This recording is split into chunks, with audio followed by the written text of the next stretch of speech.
Imagine sitting inside a submarine. The air is suffocating. You haven't spoken to your country in days. Explosions are shaking the hull around you. Your captain believes World War III has already begun. He orders the launch of a nuclear torpedo. Every senior officer agrees. Every single one, except one man. His name was Vasili Arkhipov. And because he said one word, no, you are allowed to end. This is not a movie, this is not fiction. This really happened during the most dangerous moment in recorded human history. The Cuban Missile Crisis of 1962. For 13 terrifying days, the United States and the Soviet Union stood on the absolute edge of nuclear war. Most people who know this story remember the politicians, the speeches, the televised addresses, and the dramatic negotiations happening in the halls of power. Very few people know about the man trapped hundreds of feet underwater in a failing submarine, whose single decision may have changed the course of history forever. This is his story, October 1962. The Cold War had already divided the world into two opposing sides, each armed with weapons capable of ending civilization. The United States had placed nuclear missiles close to Soviet borders. In response, the Soviet Union secretly shipped nuclear missiles to Cuba, an island just 90 miles from the coast of Florida. When American spy planes discovered those missiles, the world froze.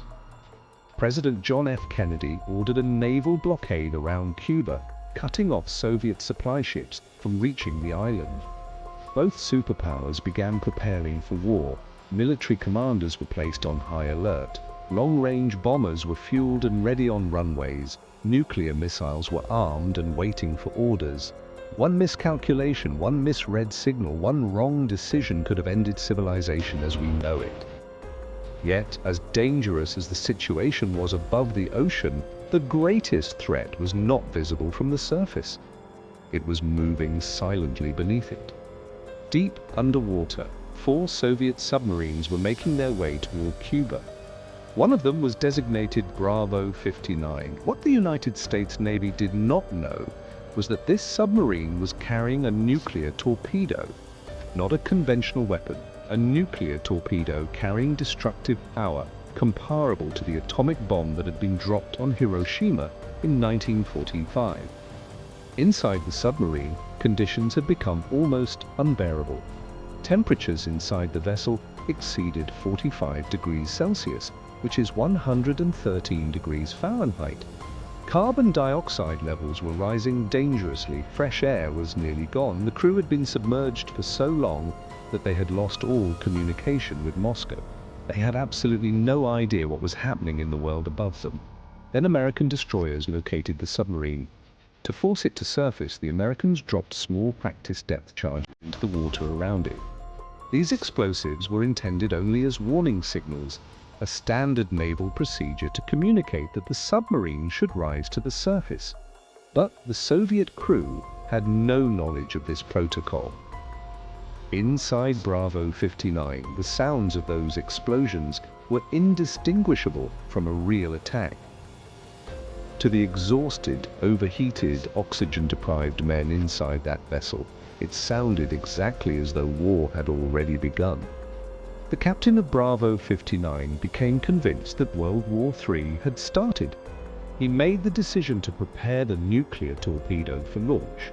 Under Soviet naval protocol at the time, launching that weapon required the approval of 3 senior officers on board.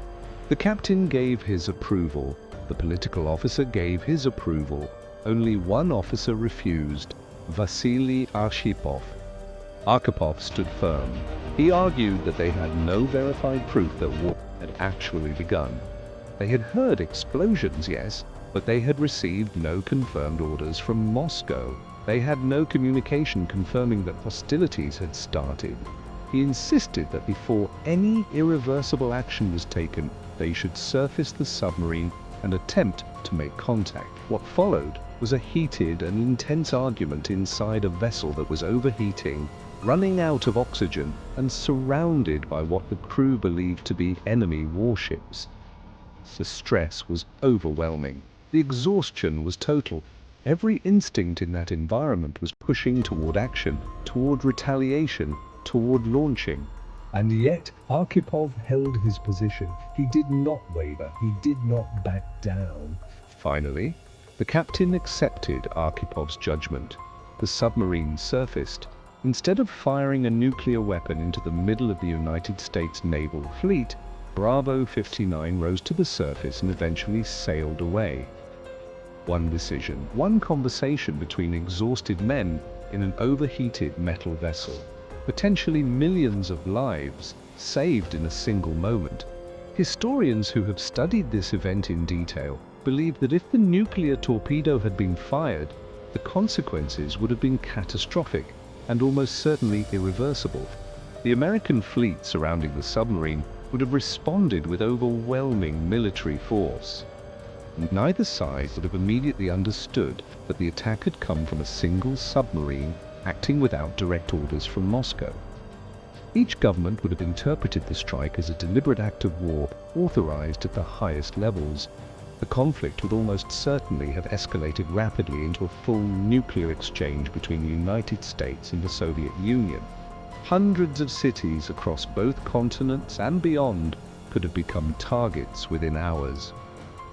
Millions of people might have died before a single day had passed. The long-term consequences, the radiation spreading across continents, the collapse of agriculture, the breakdown of global economies, the generations of suffering that would have followed, could have reshaped human civilization in ways that are almost impossible to fully comprehend. No one can know with absolute certainty how every detail of history would have unfolded, but many of the world's leading historians consider this one of the single closest moments humanity has ever come to nuclear catastrophe. Vasili Arkhipov received no worldwide celebration when he returned home. There was no parade, no medal ceremony broadcast to the world, no monument erected in his honor. For decades, his actions remained almost entirely unknown outside of classified Soviet records. Only after Cold War documents and first-hand testimonies gradually became available to researchers did historians begin to fully understand how significant his decision had truly been. Today, many experts and scholars consider him one of the most genuinely influential human beings of the entire 20th century. Not because he won a great battle, not because he conquered a nation or commanded an army, but because in the most extreme circumstances imaginable, surrounded by fear and exhaustion and the overwhelming pressure to act, he chose restraint. He chose to ask one more question before making the decision that could never be undone. History has a habit of remembering kings, generals, and presidents. The people whose names fill textbooks are usually the ones who gave orders, who commanded armies, who stood at podiums and shaped the direction of nations. But sometimes the fate of every living person on Earth depends on someone whose name almost nobody knows. Vasili Arkhipov never sought fame. He never wrote a memoir about what happened inside that submarine. He never stood before cameras and described himself as a hero. He simply refused to make a decision he believed was wrong, in a moment when everything around him was pushing him toward making it. And because of that quiet, stubborn, courageous refusal, the world kept turning. If you have ever wondered how close humanity truly came to nuclear war during the Cold War, the answer may be simpler and more human than you ever expected. It came down to one man in one room saying one word, and that word was no.